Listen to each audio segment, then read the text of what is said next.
Good morning, students.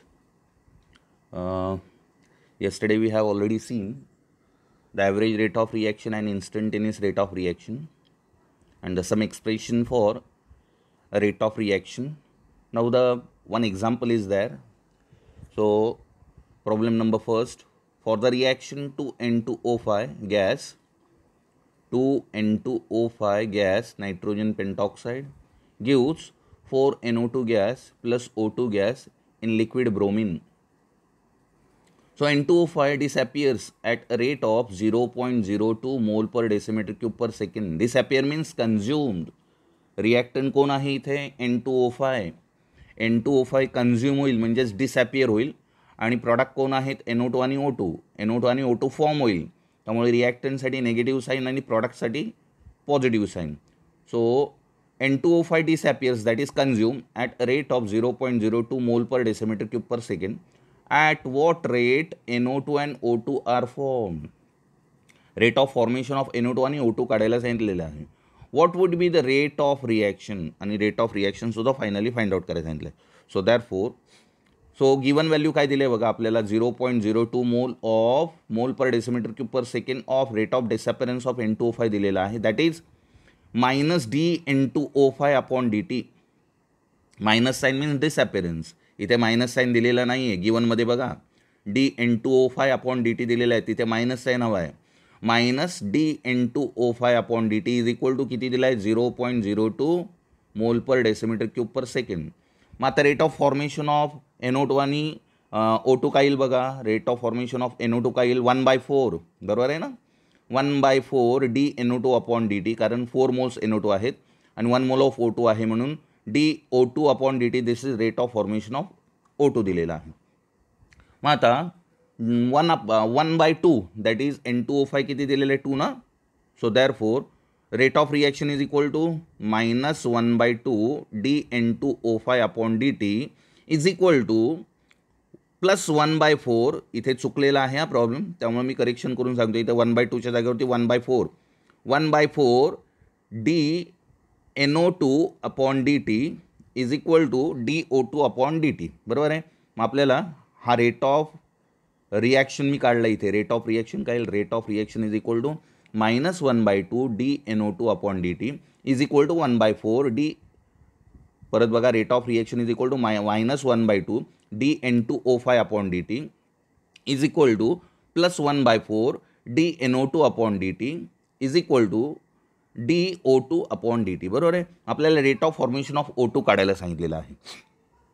Rate of formation of O2 म्हणजेच dO2 upon dt. dO2 upon dt is equal to काय येईल. dO2 upon dt is equal to minus dN2O5 upon dt. Minus 1/2 dN2O5 upon dt हे येईल. बरोबर आहे.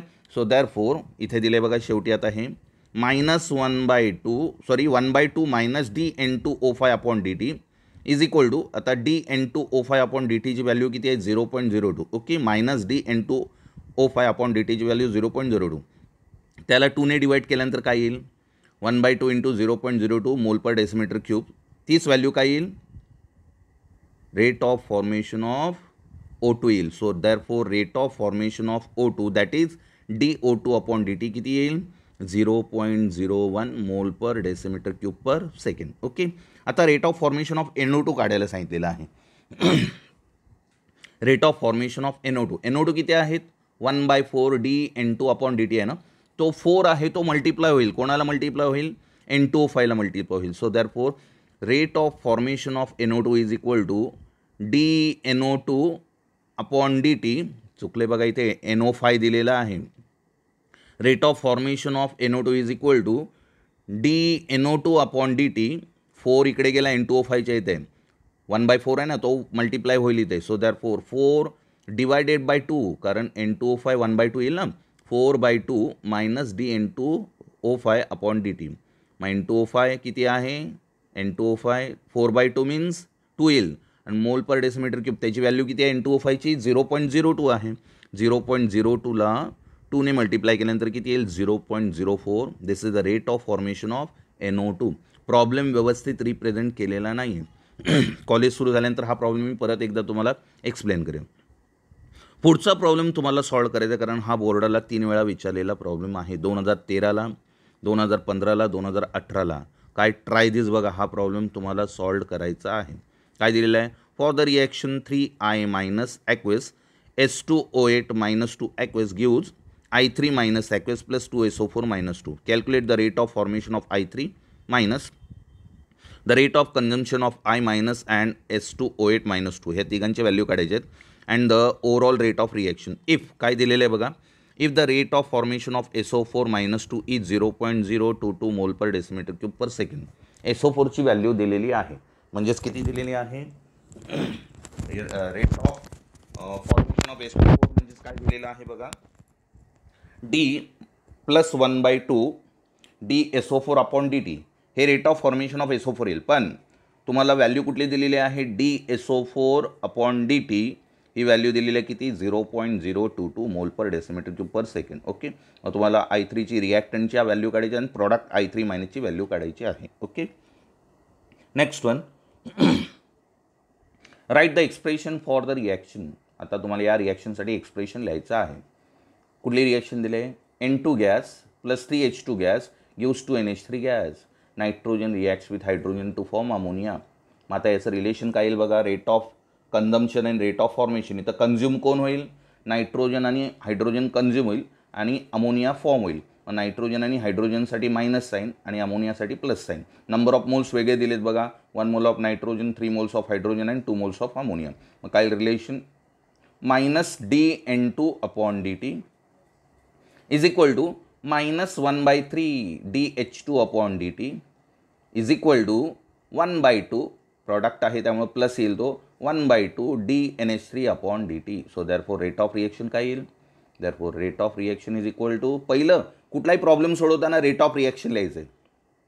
Rate of reaction लिहिल्यानंतर आपल्याला कुठली व्हॅल्यू दिल्यानं काय काढायचं आहे ते कॅल्क्युलेट करता येईल. पण या प्रॉब्लेममध्ये तसं दिलेलंच नाही, रेट ऑफ रिॲक्शन सुरुवातीला काढलेलंच नाही आहे लक्षात. त्यामुळे रेट ऑफ रिॲक्शन बघा, असा रेट ऑफ रिॲक्शन दिलेल्या रिॲक्शनचा रेट ऑफ रिॲक्शन लिहायचा आहे कसा?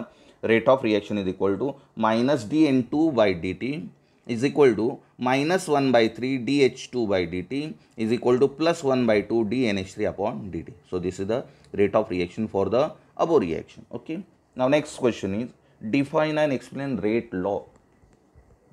Rate law, this is a very important concept, कारण पुढे आपल्याला सगळं रेट लॉज बघायचं आहे.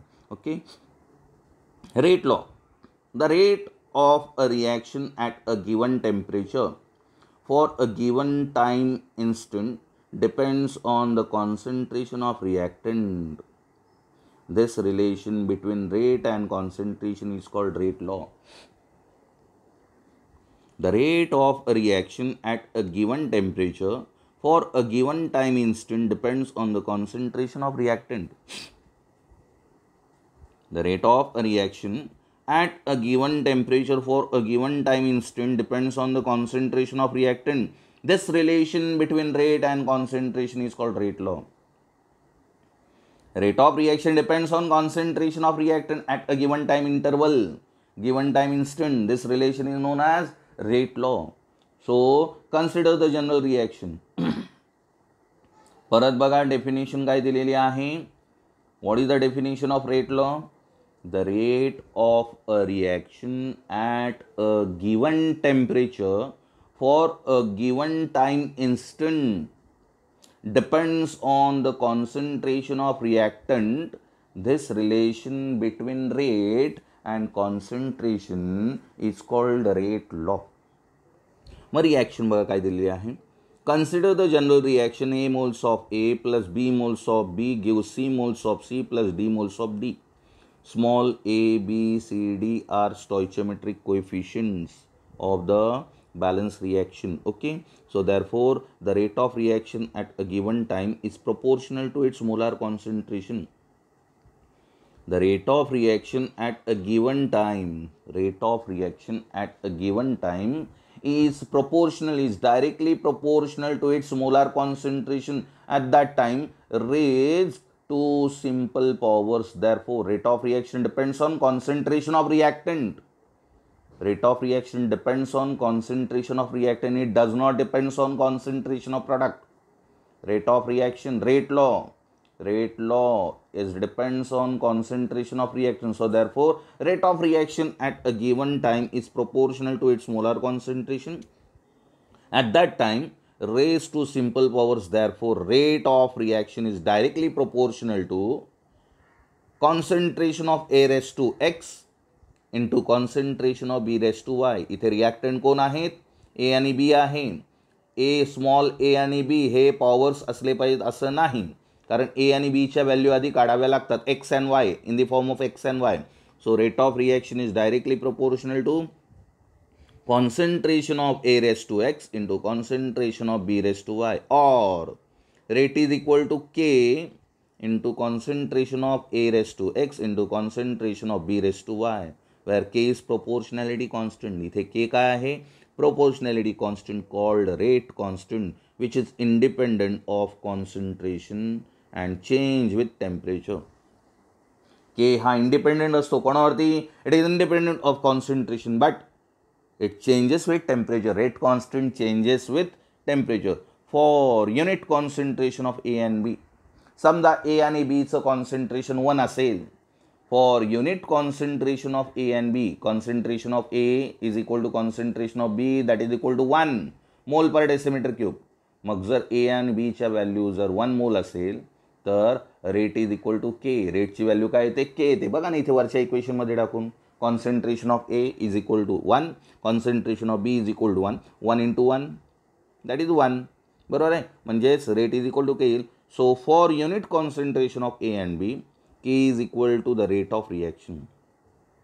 The equation rate is equal to K A raised to x B raised to y is called differential rate law. या इक्वेशनला काय म्हणतात? Differential rate law. Rate is equal to K into concentration of A raised to x into concentration of B raised to y is called differential rate law. And this is the expression for rate law. What is the definition of rate law? The rate of a reaction at a given temperature for a given time instant depends on the concentration of reactant. This relation between rate and concentration is called rate law. Okay. Now here note करत दिलेले आहे बघा एक note. The powers x and y, इथे powers A आणि B हव्या होत्या त्याचंच नोट दिलेलं आहे इथे. The powers x and y of the concentration terms A and B in the rate law are not necessarily equal to stoichiometric coefficient A and B. X आणि Y ह्या value कुठल्याही असू शकतात. मग इथे तुम्हाला जी स्टॉइचियोमेट्रिक कोएफिशिएंट दिलेली आहे, समजा 2 moles of A plus 4 moles of B, मग तुम्ही रेट लॉ काय लिहिणार? Rate is equal to K into concentration of A raise to 2 आणि concentration of B raise to 4. नाही, तिथे व्हॅल्यू दुसऱ्या येऊ शकतात. रेट लॉ कॅल्क्युलेट केल्यानंतर एक्स अँड वायच्या व्हॅल्यू कॅल्क्युलेट केल्यानंतर ज्या व्हॅल्यू एक्स आणि वायच्या येतील त्याच व्हॅल्यू तुम्हाला इथे सबस्टिट्यूट कराव्या लागतील. म्हणजे काय दिलेलं आहे इथे? The powers x and y of the concentration terms A and B, the powers x and y of the concentration terms A and B in the rate law are not necessarily equal to stoichiometric coefficient A and B appearing in the general reaction. General रिॲक्शनमध्ये ज्या value असतील त्याच value पॉवर्समध्ये appear होतील अशा नाही. Okay. Thus x and Y may be simple whole number or zero or fraction.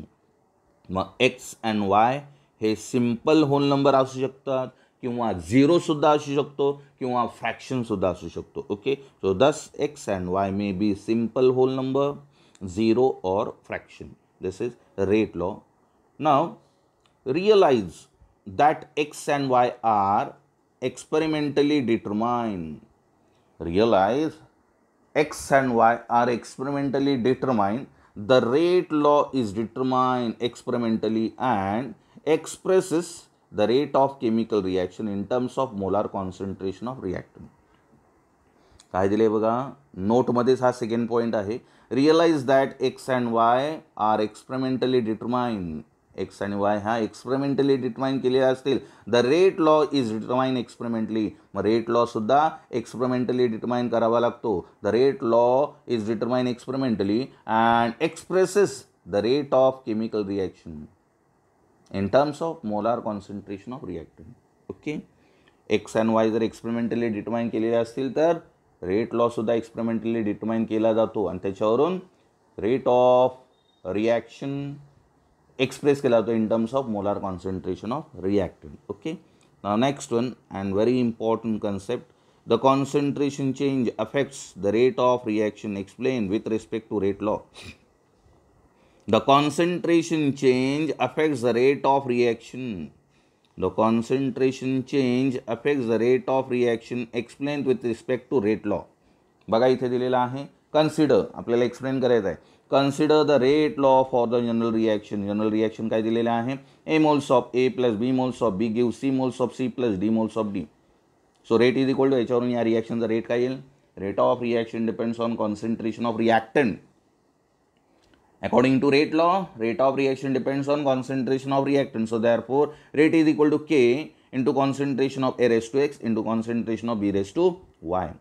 For X is equal to Y is equal to 1. जर X आणि Y 1 असेल, for X is equal to Y is equal to 1, rate is equal to K into concentration of A raised to X, concentration of B raised to Y. The equation implies that X and वायच्या value 1 आल्या ना, मग rate is equal to K into concentration of A into concentration of B. X and वायची value 1 असेल. The equation implies that the rate of a reaction depends linearly on concentration of A and B. The equation implies that the rate of a reaction depends linearly on concentration of A and B if either of concentration of A or B is double, the rate would be double. जर A आणि B चं concentration double केलं, A किंवा B चं, if either the concentration of A or B is doubled, the rate would be double. The rate काय होईल, by doubling the concentration of A or B, the rate would be double. Okay, now for X is equal to 2 and Y is equal to 1, for X is equal to 2 and Y is equal to 1, rate काय येईल बघा, rate is equal to K into concentration of A raised to 2 into concentration of B. बरोबर आहे, कारण A काय आहे, X is equal to 2 आहे. Therefore rate is equal to K A raised to 2 into B, concentration of B. If concentration of A is doubled, concentration of आत्ता A, concentration of A काय केलं, double केलं. Keeping that of B constant, बीला कॉन्स्टंटच ठेवला. If concentration of A is double, keeping that of B constant, the rate of reaction will increase by factor of 4. कारण एचा square आहे. जर एचं कॉन्सन्ट्रेशन डबल केलं तर रेट ऑफ रिॲक्शन काय होईल, it is increase by a factor of 4. Okay, so this is the second thing. If X is equal to 0, the rate is independent of concentration of A. जर X ची value 0 असेल, so A raised to 0 that is 1. Concentration of A raised to 0, त्याची value 1 येईल. Okay, if X is equal to 0, the rate is independent of concentration of A, and if X is greater than, sorry, X is less than 0 means minus, जर X minus असेल, if X is less than 0, the rate decreases as A increases. जर X हा 0 पेक्षा लहान असेल, if X is equal to 0 असेल तर rate independent असेल कॉन्सन्ट्रेशन ऑफ A वरती, and if X is equal to less than 0, X is less than 0, the rate decreases as A increases, concentration of A increases. Aचं concentration increase केल्यानंतर rate काय होईल, decrease होईल. किंवा if X is less than 0. Okay, so this is the question इथे कळलं नव्हतं, आता बघा क्वेश्चन काय आहे, परत एकदा क्वेश्चन बघा. The concentration change affects the rate of the reaction. Explain with respect to rate law, ते एक्सप्लेन करायचं होतं. Okay, now here one reaction is given. Question: for a reaction 2H2O gas, 2H2O2 hydrogen peroxide, for a reaction 2H2O2 gas gives 2H2O liquid plus O2 gas, write the rate law. Rate law लिहायला सांगितलंय. Write the rate law if the rate of reaction is proportional to concentration of H2O2. Rate of reaction is proportional to the concentration of H2O2. मग rate law काय येईल बघा, the rate law for the given reaction is express as, रिॲक्शनमध्ये H2O2 किती दिलेला आहे, 2 moles दिलेला आहे, पण एक्सपेरिमेंटली काय सांगितलेलं आहे, the rate is proportional to the concentration of H2O2, 1 mole of H2O2, म्हणून काय येईल, rate is equal to K into concentration of H2O2. मग इथे स्टॉइचोमेट्रिक कोएफिशियंट, इथे एक्सची व्हॅल्यू काय आली, 1 आली, H2O2 रेस टू एक्स ना, मग एक्सची व्हॅल्यू किती आली, 1 आलेली. So therefore rate is equal to K into concentration of H2O2. Okay, second reaction दिलं, for the reaction NO2 gas plus CO gas gives NO gas plus CO2 gas. बघा reaction काय दिले, for the reaction NO2 gas nitrogen dioxide gas plus CO carbon monoxide gas gives NO nitric oxide gas plus CO2 gas.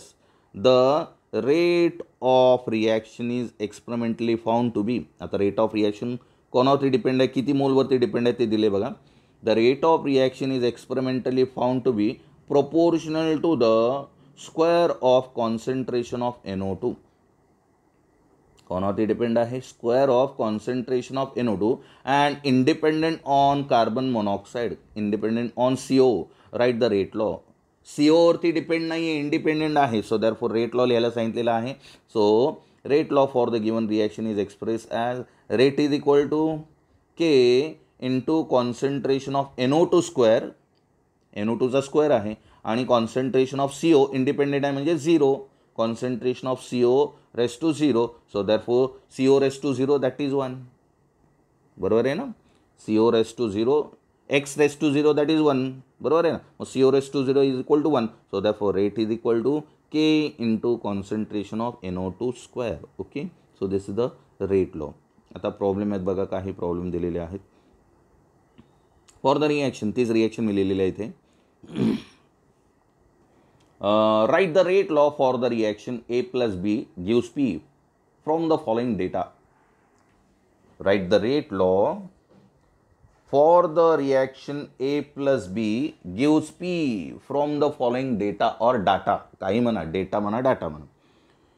Now here data is given, concentration of A moles per decimetre cube per second. Initial concentration दिले Aचं आणि concentration of B दिलेलं आहे. Concentration of B मोल per decimetre cube per second initial value दिलेली आहे. आणि rate of reaction दिला आहे, इनिशियल रेट कशामध्ये दिला आहे, मोल per decimetre cube per second. Initial rate दिलेला आहे, कॉन्सन्ट्रेशन दिलेला आहे. ओके, सो किती व्हॅल्यू दिले बघा, पहिली व्हॅल्यू दिले 0.4 कॉन्सन्ट्रेशन ऑफ A, त्यावेळेस बीचं कॉन्सन्ट्रेशन किती आहे 0.2, आणि त्यावेळेस रेट किती आहे 4.0 इंटू 10⁻⁵. ओके, सेकंड स्टेपला काय दिलं बघा, 0.6 Aचं कॉन्सन्ट्रेशन असताना बीचं कॉन्सन्ट्रेशन किती आहे 0.2 आणि रेट किती आहे 6.0 इंटू 10⁻⁵. आणि थर्ड स्टेजला Aचं कॉन्सन्ट्रेशन 0.8 असताना बीचं कॉन्सन्ट्रेशन 0.4 आहे आणि रेट किती झाला आहे 3.2 इंटू 10⁻⁴. ओके, आता इनिशियल स्टेजला फर्स्ट अँड सेकंड इक्वेशन जर कम्पेअर केलं तर फर्स्ट कॉन्सन्ट्रेशन ऑफ A किती आहे 0.4 आहे. जर कॉन्सन्ट्रेशन ऑफ A इन्क्रीज केलं कितीने 1.5 ने, 0.4 वरून 1.5 ने इन्क्रीज करायचं असेल तर किती कॉन्सन्ट्रेशन होईल 0.6. मग रेट ऑफ रिॲक्शन सुद्धा किती झाला बघा, किती होता रेट ऑफ रिॲक्शन 0.4 कॉन्सन्ट्रेशन असताना 4 इंटू 10⁻⁵ होता. मग 6 इंटू 10⁻⁵ झाला म्हणजे रेट ऑफ रिॲक्शन सुद्धा काय झाला इन्क्रीज झाला कितीने 1.5 ने. मग इथे पहिले दिलं बघा, from above data first and second equation, from above data 1 and 2 when concentration of A increase by a factor of 1.5, increase केलं Aचं कॉन्सन्ट्रेशन, Bचं कॉन्सन्ट्रेशन 0.2च आहे, तो चेंज केला आहे का नाही, Bला कॉन्स्टंटच ठेवला. when concentration of A increase by a factor of 1.5 keeping concentration of B as constant, the rate increases by a factor of 1.5. Rate सुद्धा काय होते तेवढ्याने इन्क्रीज होते. It means rate of reaction is directly proportional to concentration of A. Rate कोणावरती depend आहे concentration of A वरती. And here x is equal to 1. x किती असेल 1 असेल बघा ना, x is equal to 1. Okay, now first and second equation compare करूया. First इक्वेशनमध्ये एची व्हॅल्यू किती आहे 0.4 आणि बीची व्हॅल्यू किती आहे 0.2. जर कॉन्सन्ट्रेशन ऑफ ए डबल केलं तर कॉन्सन्ट्रेशन ऑफ ए डबल केल्यानंतर फायनल कॉन्सन्ट्रेशन किती होईल 0.4 आहे, त्याला डबल केल्यानंतर 0.8 म्हणजे डबल केलेला आहे. As a concentration of A is doubled, the concentration of B also becomes double. B सुद्धा डबल झालं आहे बघा. बीची व्हॅल्यू किती आहे 0.2 आहे आणि त्याला डबल केल्यानंतर 0.2 डबल केल्यानंतर किती होईल 0.4 म्हणजे ए आणि बी डबल्ड होते. मग रेट काय होते बघा, rate increases by a factor of 8. बघा ना 3.2 इंटू 10⁻⁴ अँड 4.0 इंटू 10⁻⁵ आहे. म्हणजे rate of reaction increase by a factor of 8. बघा सेकंड काय दिलेलं आहे. From observation 1 and 3 it can be seen that when concentration of A and B are doubled, A and B ला double केला आहे बरोबर आहे. 0.4चं 0.8 आणि B 0.2 तर 0.4 होते. Okay, if the concentration of A and B are doubled, the rate of reaction increases by a factor of 8. बघा ना फॅक्टर ऑफ 8. आता इथे 0.4 10⁻⁵ आणि 10⁻⁴ आहे. आता A ला काय येईल बघा 0.4 इंटू 10⁻⁴. -5चं आपल्याला एक्सपोनेन्शियल इक्वल करायचे आहेत. -4 दोन्हीकडे करण्यासाठी 0.4 इंटू 10⁻⁴ आणि 3.2 इंटू 10⁻⁴. म्हणजे 0.4 8 जा 3.2 म्हणजे 8 टाइम्स आहे. So the rate of reaction increases by a factor of 8 due to doubling of concentration of A. The rate is doubled because x is equal to 1. That is, rate increases by a factor of 2. Rate कितीने increase झाला 2 ने. So this implies that doubling concentration of B, the rate increases by a factor of 4, or rate is directly proportional to concentration of B square. Rate परत एकदा बघा second बी factor काय आहे. From observation first and third it can be seen that when concentration of A and B are doubled the rate increases by a factor of 8 due to doubling of concentration of A. Due to doubling of concentration of A the rate is doubled. एचं concentration double केल्यामुळे rate सुद्धा काय झाला double झाला. The rate is doubled because x is equal to 1. कारण x काय येईल 1 येईल. That is rate increases by a factor of 2. x जर 1 असेल तर रेट किती फॅक्टरने इन्क्रीज होईल 2 फॅक्टरने इन्क्रीज होईल. So this implies that doubling concentration of B the rate increases by a factor of 4. Rate increases.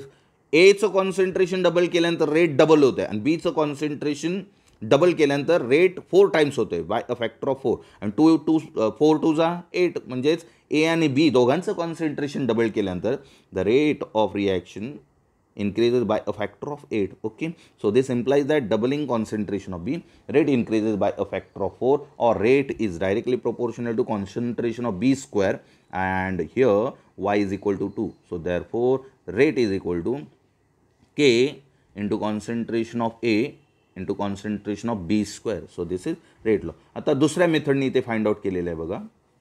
दुसऱ्या मेथडने अल्टरनेटिव्ह मेथड तोच प्रॉब्लेम आहे. The rate law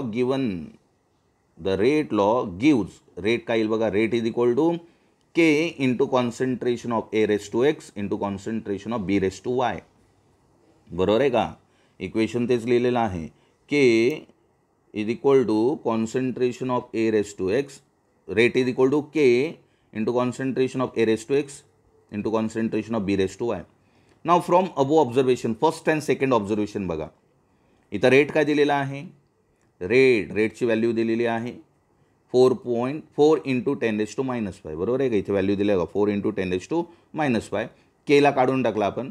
concentration of ए किती दिलेला आहे 0.4 रेस टू एक्स आणि बी किती दिलं आहे concentration of B. Concentration of B is equal to 0.2. So रेटची व्हॅल्यू टाकली 4 इंटू 10⁻⁵. कॉन्सन्ट्रेशन ऑफ एची व्हॅल्यू टाकली काय येईल 0.4 raise to x and 0.2 raise to Y. आता इक्वेशन 2 मध्ये बघा रेट किती दिला आहे 6 इंटू 10⁻⁵. 6 इंटू 10⁻⁵. एची व्हॅल्यू दिले 0.6 आणि बीची व्हॅल्यू दिले 0.y. So 0.6 raise to X, 0.2 raise to Y. Okay.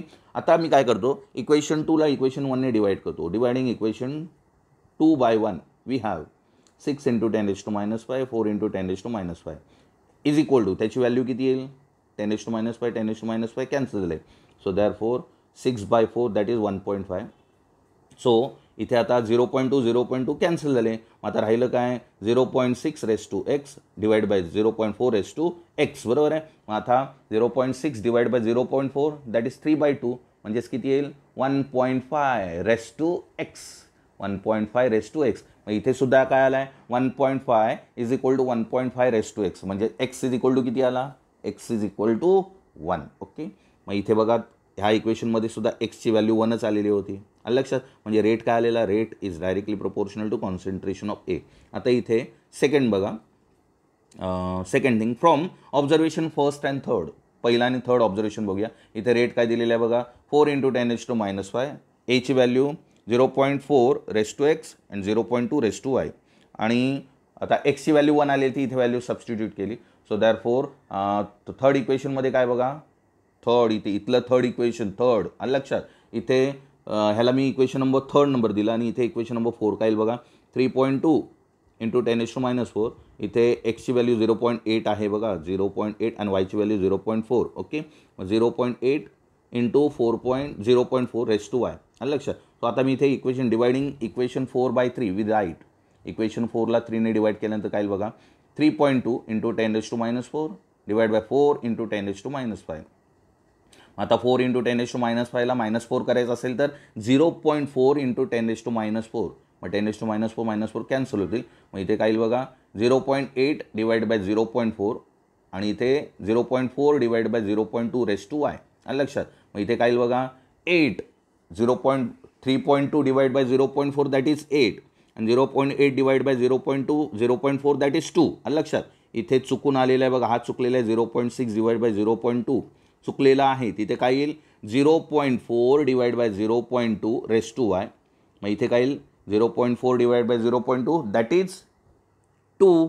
So therefore 4 हा 2 आहे, 8च्या इथे नेला, 8/2 दॅट इज 4 येईल, बरोबर आहे.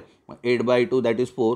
सो 2 रेस टू 2, 4 म्हणजेच 2 रेस टू 2 आणि इथे 0.2 रेस टू 2 झाला. So therefore 2 raise to 2 is equal to 2 raise to Y. Therefore Y is equal to 2. इथे वायची व्हॅल्यू काय आली, 2 आली. हा टेबल जो दिलेला आहे हा चुकीचा आहे, चुकून तिथे लिहिलेला गेलेला आहे, तो रॉंग आहे. 0.6 डिवाइड बाय 0.2 नाही, 0.4 डिवाइड बाय 0.2 त्याची व्हॅल्यू किती येईल, 2 येईल. मग 2 रेस टू वाय आलं लक्षात. वाय किती आला, 2 आला. So therefore rate law is then, rate law काय येईल बघा, K concentration of A into concentration of B square आलं लक्षात. हा प्रॉब्लेम आहे. पुढचा प्रॉब्लेम तुम्ही सॉल्व करून बघा, हा काय दिलेला आहे, व्हॅल्यू दिलेली आहे, ती व्हॅल्यू टाकून आपल्याला रेट काढायला सांगितलेलं आहे का के काढायला सांगितले ते बघा. तो प्रॉब्लेम तुम्ही सॉल्व करा. Okay, thank you. हा आहे आजचा भाग.